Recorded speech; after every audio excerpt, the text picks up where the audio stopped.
Class 11 की chemistry को मैं आगे बढ़ाता हूँ। तो आज है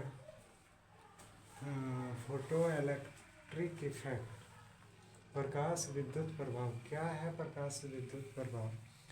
तो 1877 में हेनरी हर्ट्ज ने एक अनोखा एक्सपेरिमेंट किया था। क्या अनोखा एक्सपेरिमेंट था? वो था कि उसने कुछ धातुओं जैसे पोटेशियम, सोडियम के सरफेस पर, सतह पर लाइट का बम्बार्डमेंट किया तो देखा कि कुछ इलेक्ट्रॉन निकलते हैं। तो उसने जो थ्योरी दिया उसके बारे में, वो थ्योरी इस प्रकार है, आप भी समझ सकते हैं। बहुत आसानी से मैं आपको समझाने का प्रयास करता हूँ कि क्या है कि द इलेक्ट्रॉन आर इजेक्टेड, यानी इलेक्ट्रॉन निकलते हैं कहाँ से? From the metal surface. कहाँ से? धातु की सतह से। एज सुन एज, ज्यों ही, जैसे ही द बीम ऑफ लाइट, यानी प्रकाश पुंज, स्ट्राइक्स द सरफेस, सरफेस से टकराता है।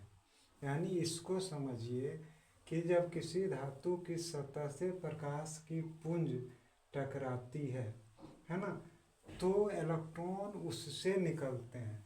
अब इसमें इलेक्ट्रॉन के निकलने और प्रकाश के टकराने के बीच में कोई गैपिंग टाइम नहीं होता है, कोई समय का अंतर नहीं होता है। दूसरा है the number of electrons ejected is proportional to the intensity और ब्राइटनेस, यानी बाहर निकलने वाले इलेक्ट्रॉन की संख्या जो होती है वह प्रकाश की चमक या तीव्रता के समानुपाती होती है। जितनी अधिक होगी तीव्रता पर, उतना अधिक इलेक्ट्रॉन निकलेगा।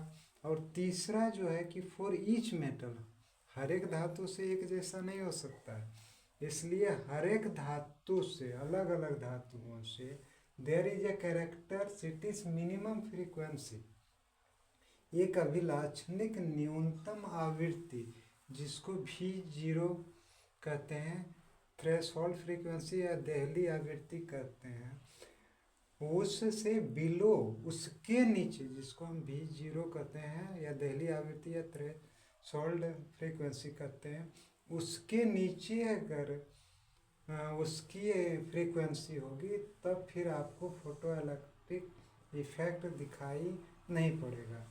यहाँ ध्यान दीजिएगा कि जितने भी निकलने वाले इलेक्ट्रॉन हैं वो अपना एक निश्चित गतिज ऊर्जा होता है, और गतिज ऊर्जा बढ़ती है, लेकिन कब?